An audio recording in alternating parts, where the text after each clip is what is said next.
경배합니다. 예배합니다. 찬양합니다. 주님만 날 다스리소서. 날씨가 많이 덥습니다. 습하기도 하고 덥기도 하고 폭염 때문에 사람이 죽었다는 뉴스가 나오기도 합니다.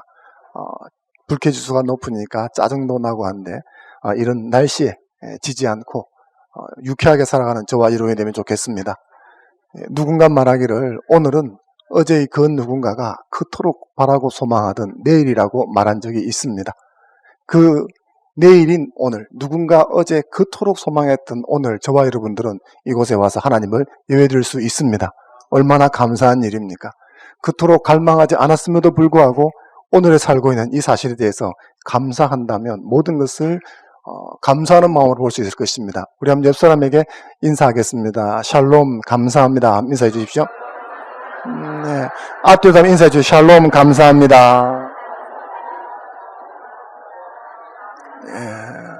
우리가 이곳에 함께 앉아서 얼굴을 보며 함께 예배를 드리는 것 얼마나 감사하고 대단한 일인지 모르겠습니다.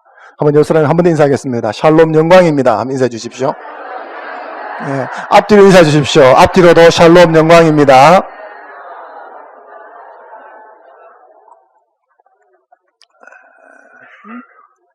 하나님의 말씀과 은혜로 삶의 현장과 또 환경을 이기고 나가는 저와 여러분 되시기를 바랍니다. 구약 성경에서 가장 극적인 장면을 꼽으라면 홍해 앞에서 홍해를 가르고 홍해를 통과하는 장면이라 할 수가 있습니다. 이집트에서 탈출을 해 나왔는데 홍해 앞으로 몰렸습니다. 막다른 골목 앞에서 죽겠다고 부르짖을 적에 홍해가 갈라지면서 사람들이 홍해를 발로 건너가게 되었습니다. 그 감격이 얼마나 컸던지 그들은 노래를 부르고 소리를 지르고 난리를 쳤습니다. 그것이 출애굽기 15장 전반부가 되어집니다. 그리고 그들은 이제 광야로 접어들었는데 우리가 생각하길 사막이다 뭐 그렇게 생각하시면 될 것 같습니다. 그 광야길을 접어 들어가서 그들은 곧 난관을 만나게 됩니다. 물이 부족한 거죠. 사막지대는 몹시 뜨거운데 물이 필수적입니다. 그러나 급하게 나온다고 이들은 물을 준비할 수가 없었습니다. 사흘길을 걷다 보니까 그나마 준비했던 물은 다 떨어지고 말았는데 마침 눈앞에 오아시스가 나타났습니다. 이들은 한 200만 넘는 사람들이죠. 그리고 행렬만 해도 앞뒤로 얼마나 큰 길이로 이렇게 늘어졌는지 모르죠. 근데 물을 찾아 했었습니다. 근데 앞에 물이 나타났습니다. 이 행렬이 무슨 군대도 아니고 이 물이 앞에 있다, 오아시스가 앞에 있다는 사실을 알았을 때 어떻게 됐을까요?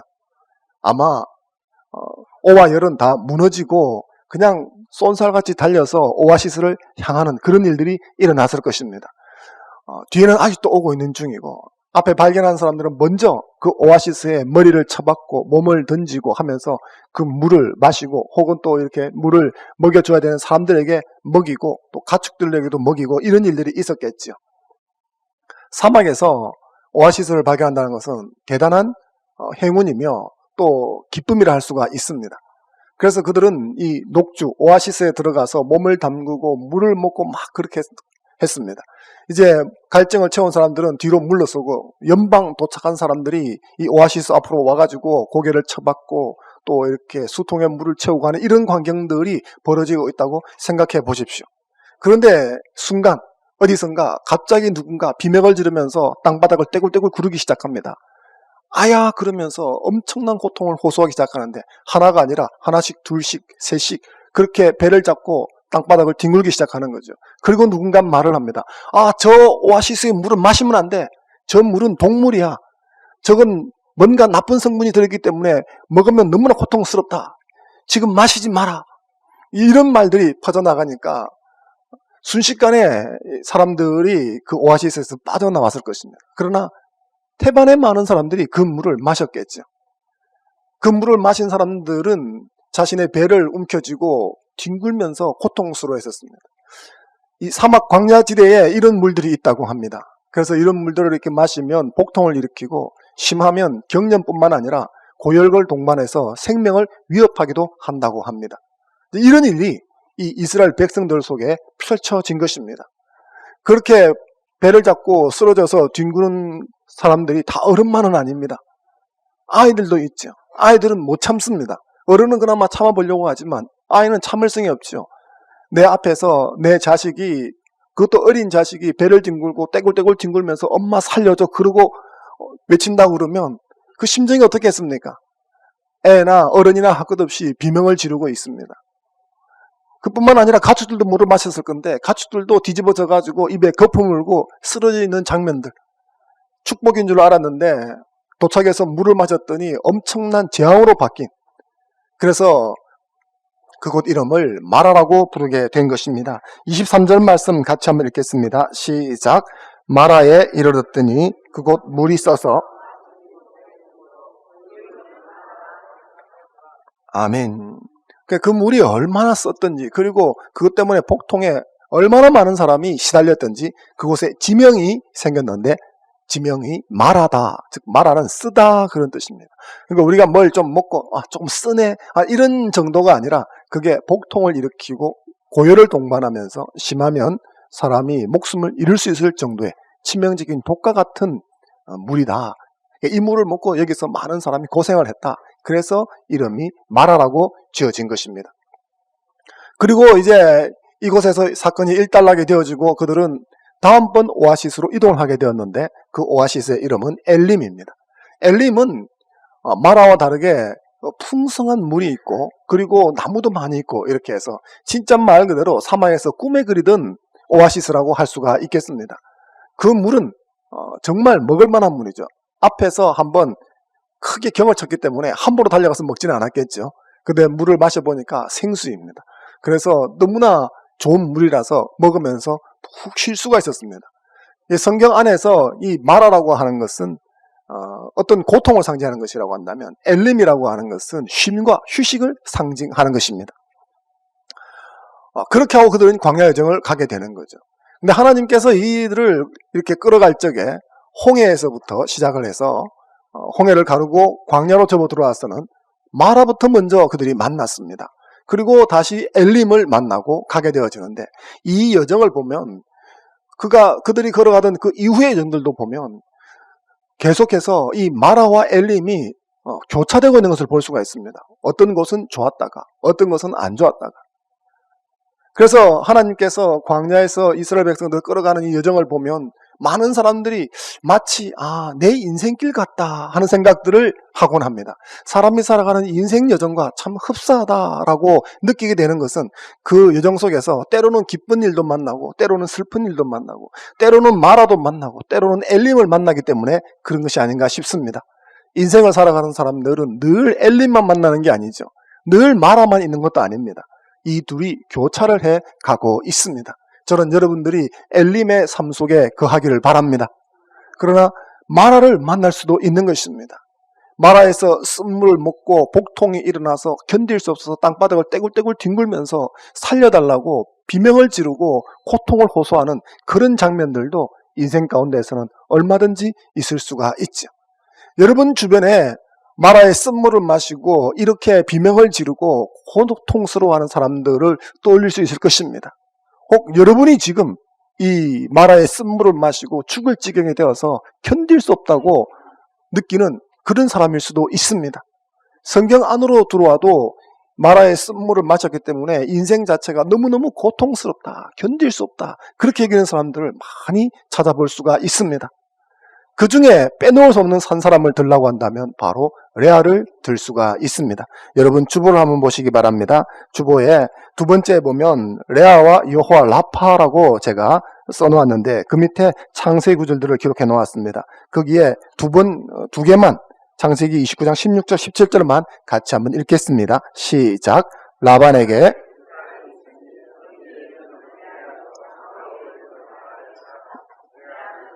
약하고 라헬은 고 아리따우니. 라반에게는 두 딸이 있었습니다. 라반은 야곱의 외삼촌입니다. 그 두 딸이 있었는데 하나는 레아고 하나는 라헬입니다. 레아가 언니인 것 같습니다. 이 두 딸이 있었는데 이 두 딸을 비교하는 장면이 17절에 나옵니다. 레아는 시력이 약하고 라헬은 눈이 곱고 알이 답다 이렇게 말하고 있습니다. 레아는 시력이 약하다 하는 것은 눈이 침침해서 사물이 안 보이기 때문에 안경을 껴야 한다 하는 그런 의미인가? 원래는 레아는 눈이 약하다 이렇게 되어 있었습니다. 이것을 이제 개역 개정에서 시력이 약하다라고 번역을 했는데 문맥적으로 자연스러운 흐름은 시력이 약하다라고 하는 것보다는 다른 의미로 생각이 되어집니다. 왜냐하면 시력이 약하다 그러면 라헬은 시력이 좋다 이렇게 말해야 되는데 눈이 곱다. 레아는 눈이 약하다고 말하고 라헬은 눈이 곱다라고 말을 합니다. 그러니까 이것은 시력을 비교하는 것은 아니다. 만약에 시력을 비교하면 라헬은 눈이 좋아서 사물을 뚜렷이 잘 보더라 이런 식으로 말해야 되는데 라헬은 외모를 이야기하고 있습니다. 그러므로 레아에게 시력이 약하다 혹은 눈이 약하다라고 하는 것은 외모와 관련이 있다. 그래서 학자들은 레아가 사팔뜨기가 아닌가 그렇게 보고 있습니다. 사시, 그러니까 초점이 모여지지 않죠. 그래서 뭔가를 항상 삐딱하게 바라봐야 되고 그러니까 이 사시가 여러분이 보신 적 있는지 모르겠지만 그럴 되어지면 얼굴에 인상을 쓰게 되어지고 사물을 바로 볼 수 없기 때문에 늘 초점이 불안정합니다. 그러니까 이 얼굴에 좋은 인상 근육이 생기지를 않습니다. 잘생긴 얼굴도 못나지는데 못생긴 얼굴은 정말 어렵지요. 레아는 아마 그런 얼굴 외모를 가지고 있었던 것 같습니다. 근데 라헬은 그렇지 않았습니다. 성경 안에서 미인이라 하는 사람들이 몇 이름이 있는데 그 미인을 꼽을 적에 결코 빠지지 않는 한 여인이 있는데 그 여인이 바로 라헬입니다. 성경 안에서 못생긴 여자가 있다 하면 반드시 곱고 지나가는 여인이 있는데 그 여인이 레아입니다. 참 불행한 것은 이 두 여인이 한 집에 살았다는 거죠. 서로 떨어져 지냈으면 그나마 조금 나은데 한 여인은 천하절색이고 한 여인은 천하박색이다. 그러면 이 천하박색으로 태어나서 자라는 이 여인은 어떨까 하는 것입니다. 성경 안에서 라헬은 주목을 많이 받습니다. 그러나 레아는 거의 주목을 받지 못합니다. 그 집안에서 라반에게 있어서도 마찬가지죠. 고대에 있어서 한 집안에 자녀는 어떤 의미를 가지는가? 지금하고는 조금 다릅니다. 자녀는 힘과 권력입니다. 그래서 아들은 노동력이기도 하고 전투력이기도 하고 나중에 노후 보장이기도 합니다. 딸은 노동력이기도 하고 지참금이기도 합니다. 딸은 어느 순간이 되면 결혼을 하죠. 결혼을 할 적에는 지참금을 받습니다. 그래서 딸을 데려가려고 하는 남자는 이 장인이 될 사람에게 와가지고 지참금을 내어놓는데 이 딸이 예쁘고 인기가 많을수록 많은 지참금을 내어놓아야 하는 거죠. 그래서 부모가 자녀를 바라볼 적에 사랑을 하지만 보면서 그 생각도 하는 거죠. 이건 지참금이다. 딸을 보면서. 그랬을 때 라헬은 어마어마한 지참금을 안겨줄 존재인 것입니다.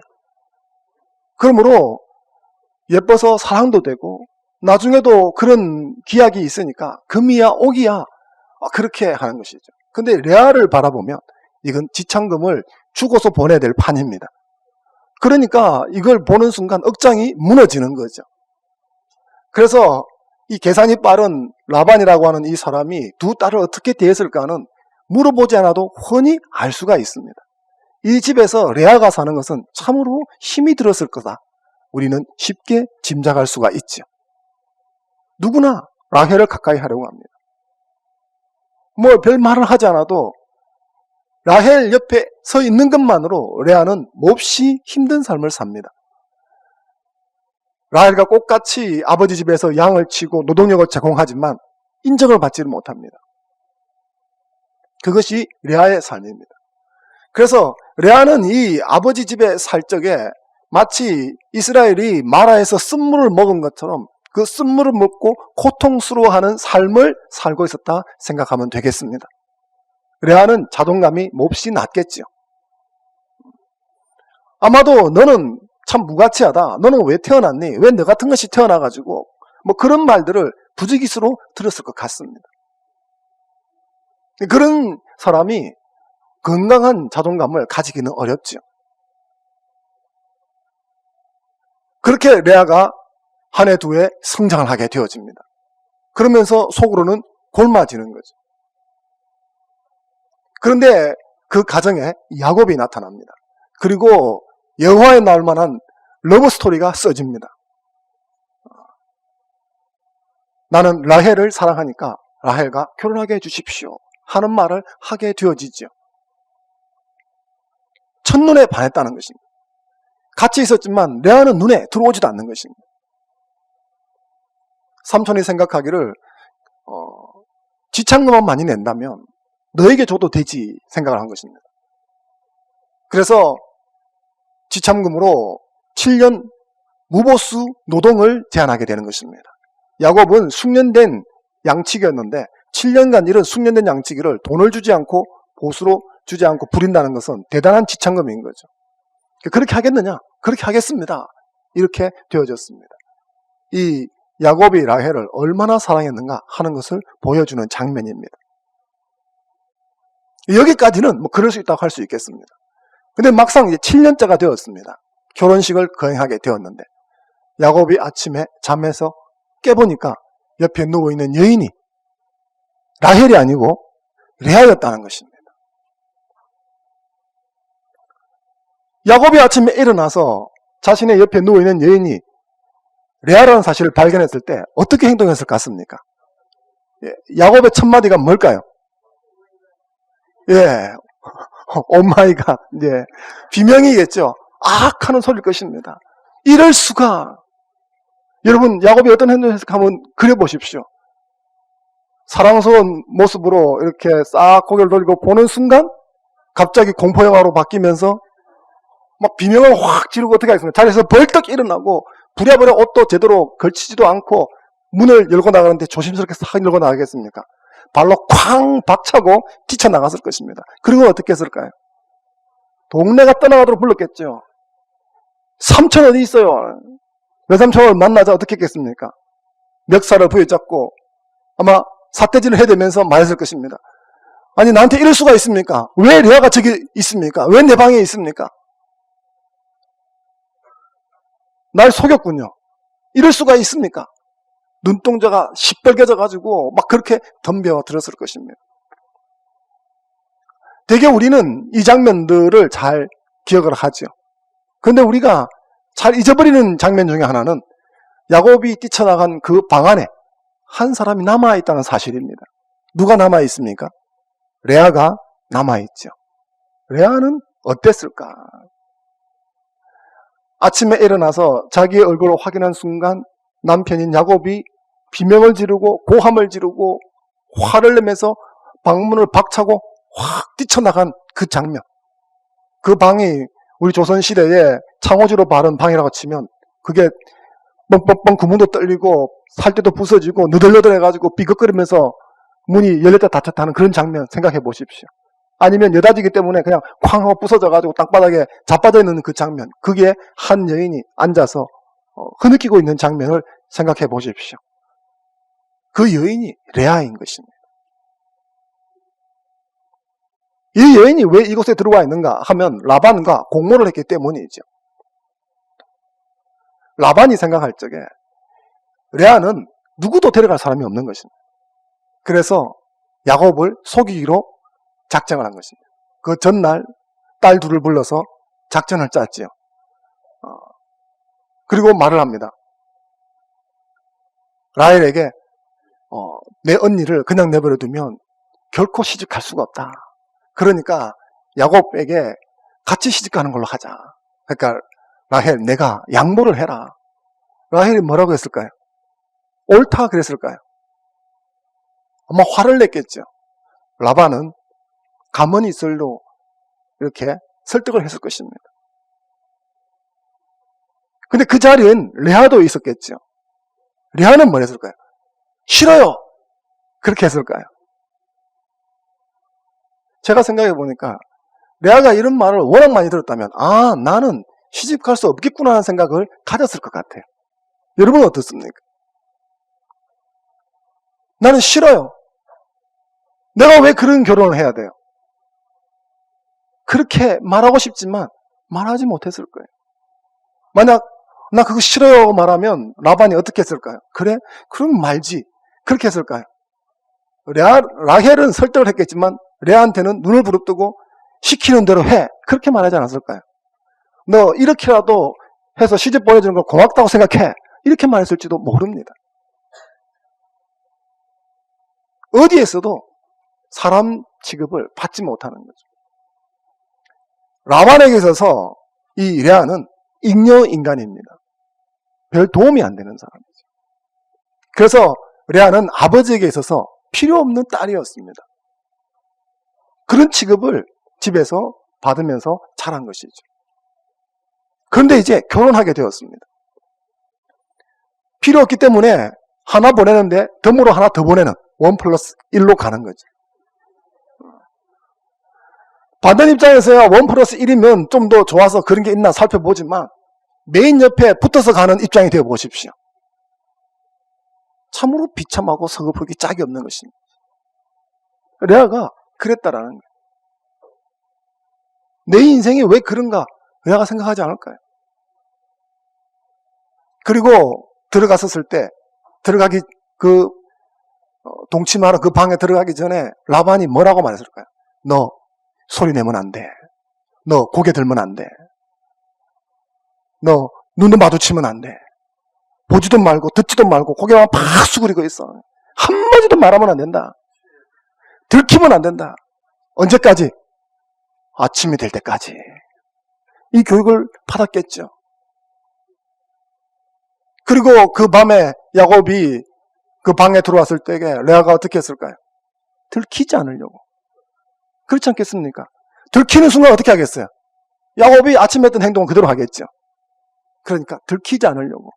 눈도 마주치지 않고 소리도 내지 않고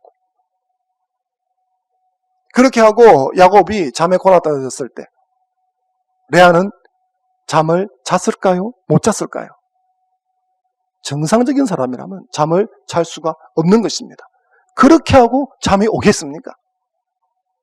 시간이 찰칵찰칵 흘러서 아침이 다가올수록 더욱더 잠을 잘 수가 없고 고통스러웠을 것입니다. 왜요? 아침이 되면 숨길 수가 없을 텐데 그때 어떻게 될까 하는 거죠.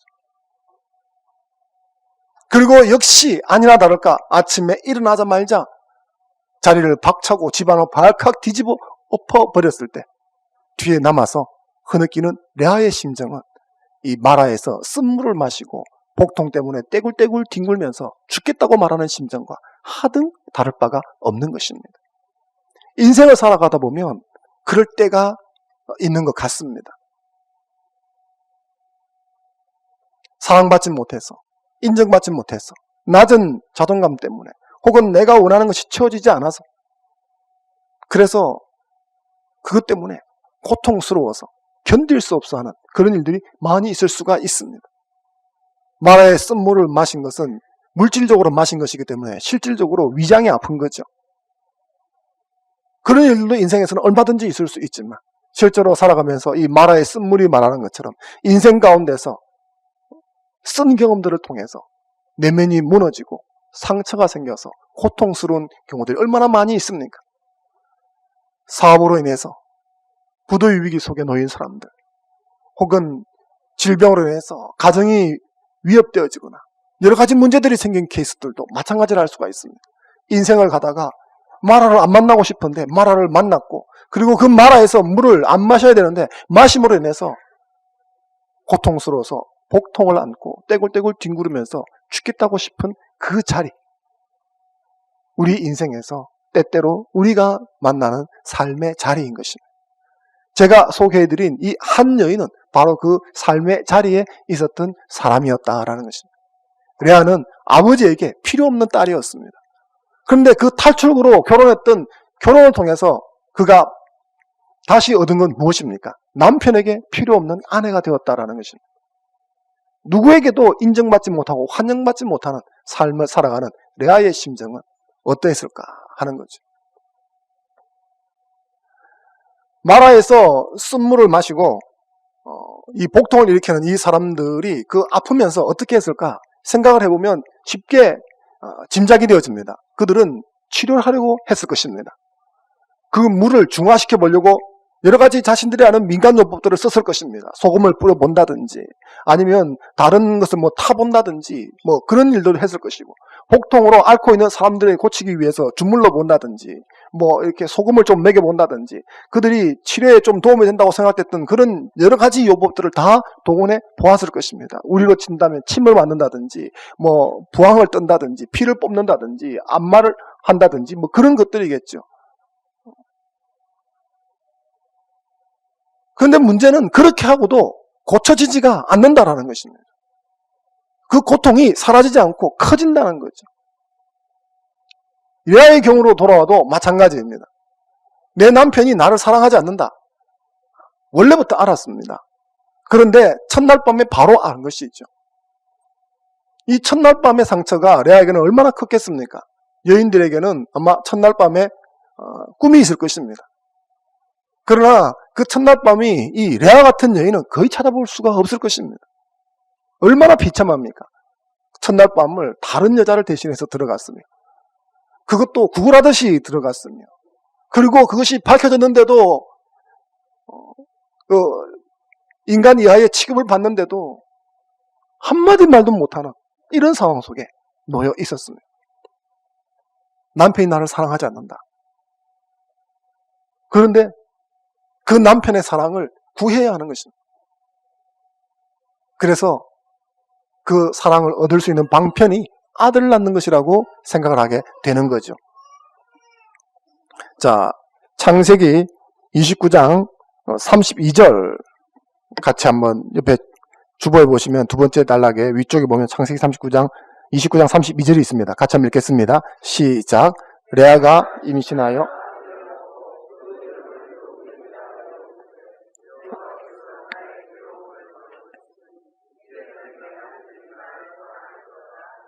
아멘. 그래서 아들이 태어났습니다. 근데 이 아들이 태어나자 레아가 생각한 것이죠. 이 아들은 야곱에게 첫 번째 아들이지 않느냐. 그러니까 이제는 야곱이 나를 아내로 인정을 하고 그리고 나를 사랑해 줄 수도 있겠구나 생각을 했습니다. 왜냐하면 고대 근동, 중동의 문화는 첫아들이 정말 중요했기 때문입니다. 그래서 첫아들을 낳으면 잔치를 베풀고 동네의 경사로 삼았습니다. 그런 아들이 태어난 거죠. 라헬에게 먼저 태어난 것이 아니라 자기에게 먼저 태어난 거예요. 그러니까 이제는 야곱이 자기를 봐줄 수 있겠구나 생각을 했는데 야곱이 심드렁한 것입니다. 첫아들이 태어났는데 그런가 보다 라고 하는 거예요. 이 야곱은 레아를 거의 자기 아내 취급을 하지 않았습니다. 창세기를 보면. 그러니까 아이를 낳든지 말든지 그런 것이죠. 그 기대가 깨어져 버렸습니다. 두 번째 아이를 낳았습니다. 이름을 시몬이라 지었습니다. 하나님께서 또 아이를 낳게 해주셨구나. 세 번째 아이를 낳았습니다. 그 이름을 레위라고 지었습니다. 그 이름 뜻이 연합이라는 뜻입니다. 이제는 내가 아들을 셋이나 낳았으니까 남편이 나와 연합하겠구나. 이제 남편이 나를 아내로 인정해 주겠구나. 이렇게 생각했다는 것입니다. 아들을 하나를 놓고 둘을 놓고 셋을 놓아도 상황이 달라지질 않는 것입니다. 늘 남편에게 초점 맞추면서 보고 있지만 남편의 사랑은 자기에게 오지 않는 것이에요. 야곱은 늘 라헬만 바라보고 있습니다. 그런 야곱을 레아는 늘 바라보고 있는 것이죠. 한 번만 고개를 돌려주기를. 그러나 돌려주지 않는 것입니다. 그렇기 때문에 레아는 더 비참하고 더 고통스러운 거죠. 뭔가를 해보려고 해서 아들을 하나씩 둘씩 낳았지만 그럼에도 불구하고 더 고통스러워지는 것입니다. 마라의 쓴물을 마시고 힘들지만 그래서 뭔가 민간요법을 써서 치료를 해보지만 치료가 되어지지 않고 오히려 복통이 더 커지는 것처럼. 그런데 그 상황에 하나님이 개입을 하십니다. 하나님이 개입을 하셔서 말씀을 하십니다. 그게 26절이죠. 26절 말미에 보면 나는 너희를 치료하는 여호와라 하나님이 그렇게 말씀하십니다. 내가 너희를 치료해 주겠다. 하나님께서 개입하셔서 그들의 복통이 사라지게 되어집니다. 물이 먹을 수 있는 물이 되어집니다. 금방까지 죽겠다고 뒹굴던 사람들이 나았습니다. 그리고 하나님께서 말씀하시기를 나는 너희를 치료하는 여호와다. 너희가 이 쓴물을 마시고 고통스러워서 견딜 수 없어서 이리저리 뒹굴면서 하소연할 적에 그 무엇도 너희를 고쳐줄 수 없었는데 나는 너희를 고쳐줄 수 있다. 그리고 고쳐주셨습니다. 여기서 나온 이 말이 여호와 라파입니다. 하나님의 이름 중에 하나가 여호와 라파이죠. 나는 너희를 치료하는 여호와라. 그것이 여호와 라파입니다. 인생에서 마라를 만나서 쓴물을 먹을 수 있습니다. 그 고통 때문에 고통스러울 수 있지만 우리가 마라를 별 두려워할 필요가 없는 이유는 하나님이 계시기 때문입니다. 하나님이 마라의 쓴물을 먹고 그 독으로 뒹구는 사람을 능히 고쳐줄 수가 있습니다. 레아는 몰랐지만 그가 이 여인이 아들을 낳는 과정 속에서 하나님이 개입하고 계십니다. 그 위쪽에 보면 창세기 29장 31절 같이 한번 읽겠습니다. 29장 31절 시작. 여호와께서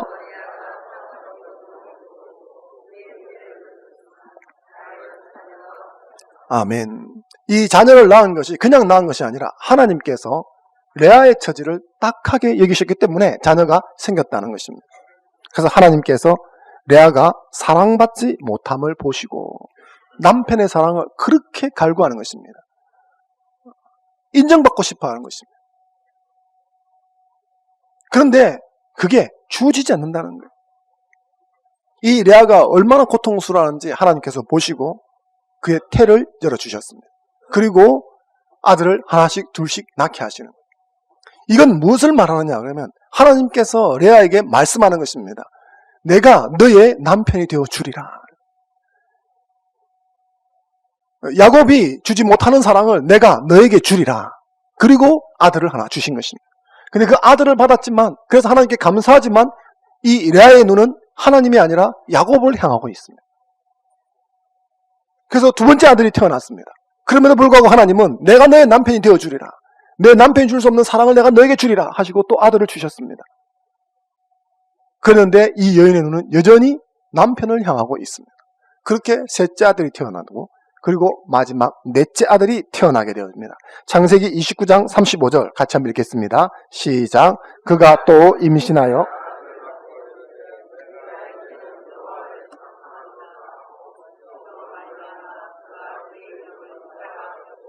그의 출산이 멈추었더라. 아멘. 이 넷째 아들을 낳고 비로소 눈이 어디로 가느냐? 하나님께로 향한 것을 볼 수가 있습니다. 지금까지 늘 남편 야곱을 바라보았는데 이 아들을 낳고 하나님을 바라보는 것입니다. 그리고 하나님께 감사하다고 고백을 하는 것입니다. 그것이 유다입니다. 이 주다라고 하는 것은 유후다라고 하는 이 단어는 하나님을 찬양한다라는 뜻입니다. 그러니까 여호와를 찬양합니다. 감사합니다. 그래서 이 쓴물을 먹고 다른 어떤 것도 들어오지 않던 이 여인이 조금씩 바뀌어서 유다를 놓고 나서는 하나님을 바라보고 하나님께 감사하다고 말하게 되었습니다. 이것이 어떻게 되었는가? 하나님이 그렇게 만들어 가셨다는 것입니다. 이 여인의 고통, 고난, 그걸 하나님이 보셨다는 거죠. 성경 안에서 가장 외롭고 가장 안타까운 삶을 산 사람 중에 한 사람이 바로 이 레아입니다. 그런데 그 레아를 하나님은 눈여겨보시고 그 누구에게도 필요 없다. 나는 쓸모없다. 그런 쓴물을 마시고 인생이 고통스러웠던 여인에게 하나님이 다가오셔서 아니다. 내가 너를 사랑한다. 그렇게 말씀해 주셨습니다. 그리고 그것이 이 여인을 조금씩 고쳐나가기 시작했습니다. 결국 야곱이 인생을 마감하는 시점에 있었을 때 야곱은 막벨라 굴에 자신의 정실을 안치를 해야 되는데 그토록 사랑했던 라헬이 아니라 레아를 막벨라 굴에 안치를 함으로써 자신의 정실 부인이 레아인 것을 선포하게 되어집니다. 하나님이 그렇게 만들어 가신 것입니다. 그래서 이 과정은 하나님께서 레아를 치유해가는 과정이라 이렇게 볼 수가 있습니다. 이것이 당연한 것은 하나님은 여호와 라파이시기 때문입니다. 하나님이 고치고 치료하십니다. 그것이 이 마라의 쓴물에서 나타나고 있는 것입니다.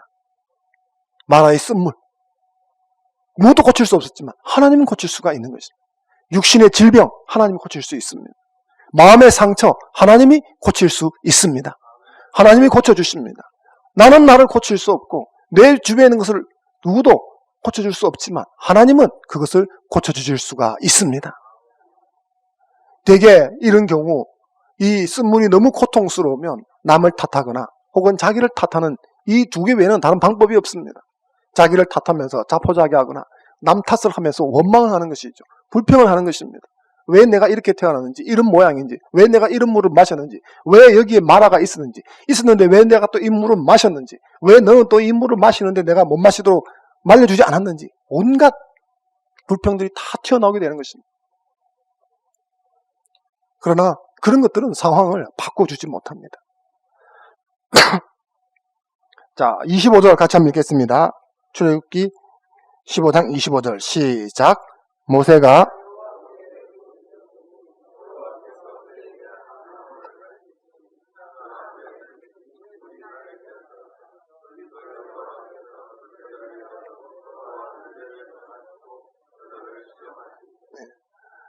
그때 다른 사람들은 다 이렇게 원망하고 불평했었는데 모세는 기도를 했었습니다. 근데 놀랍게도 모세가 기도했었을 때 해결책이 나왔습니다. 하나님께서 고쳐주는 일이 일어났습니다. 하나님께서 여호와 라파 하나님이신데 그것을 우리가 어떻게 경험할 수 있는가? 그것은 하나님께 나아가서 고쳐주십시오라고 말할 적에 고침받을 수 있다는 것입니다. 방법이 없는 것이 아닙니다. 하나님께 기도하면 해결이 될 줄로 믿습니다. 문제는 무엇인가? 마라의 쓴물을 마시고 복통 때문에 떼굴떼굴 뒹굴면서도 하나님께 나와서 구하지 않는다는 것입니다. 예레미야 8장 22절 여호와 라파라고 하는 부분에 있는 구절을 같이 한번 읽겠습니다. 시작. 길르앗에는 유향이 있지 아니한가?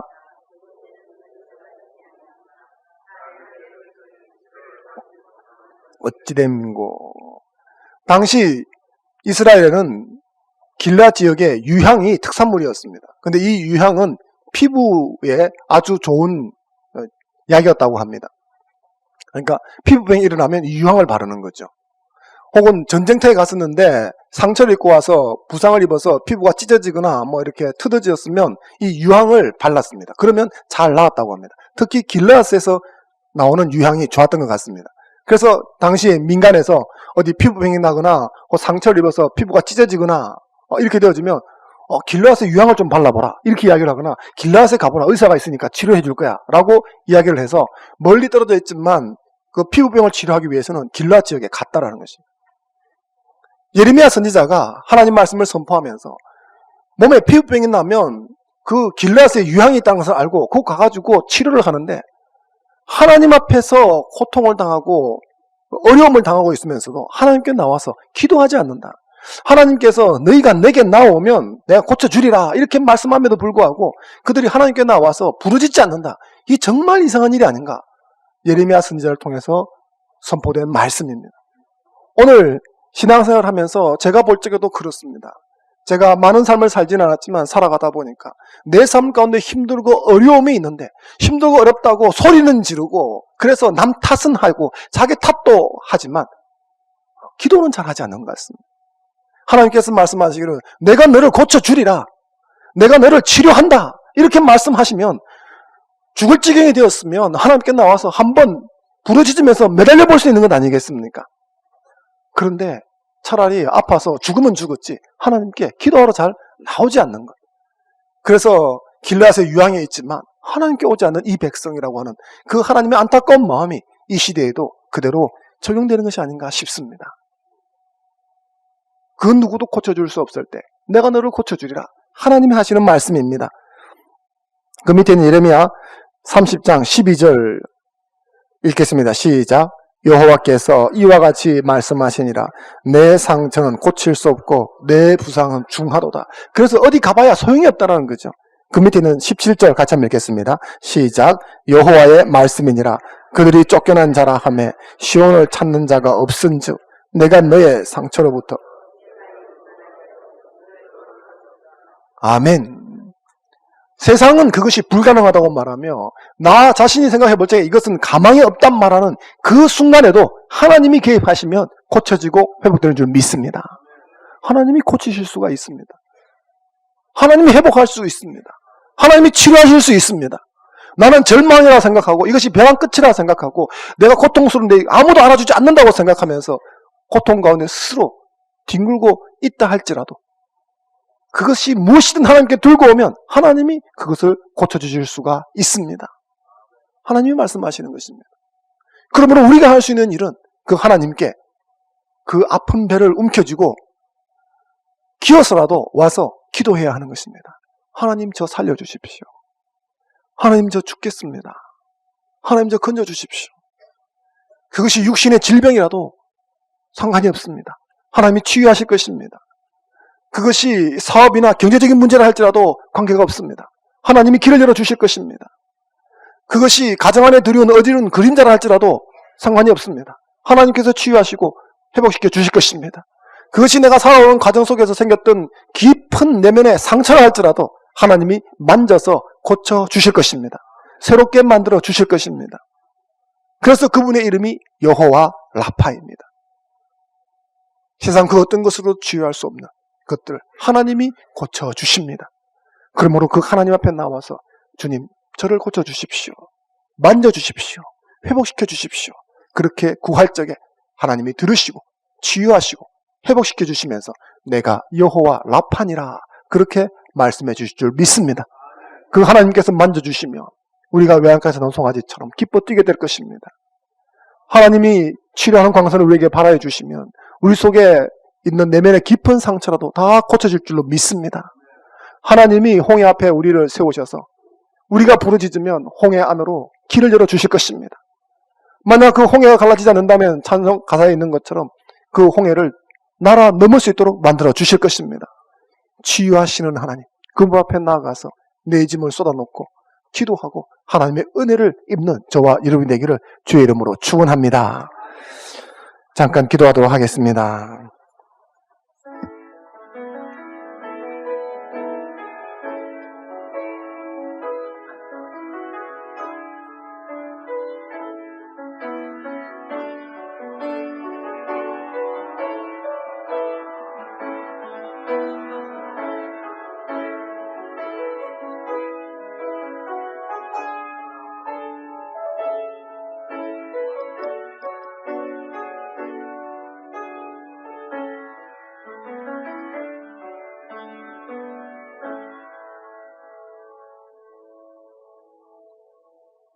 우리를 치료하시는 하나님, 우리를 사랑하시고 그래서 우리가 회복되어지기를 간절히 원하시는 하나님 앞에 감사하며 기도합니다.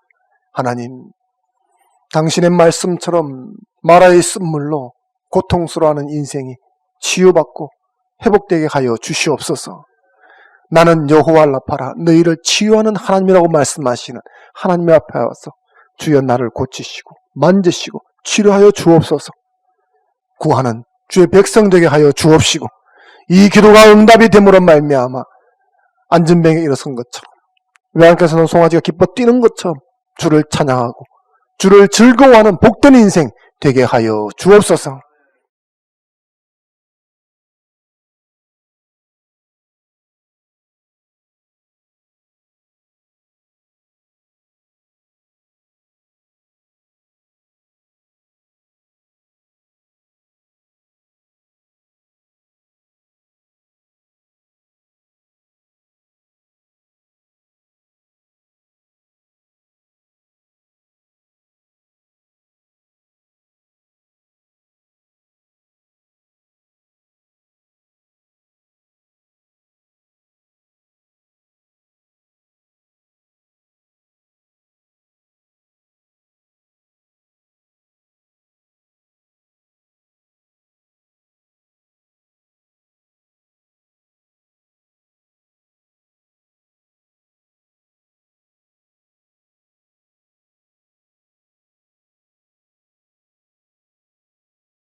예배합니다.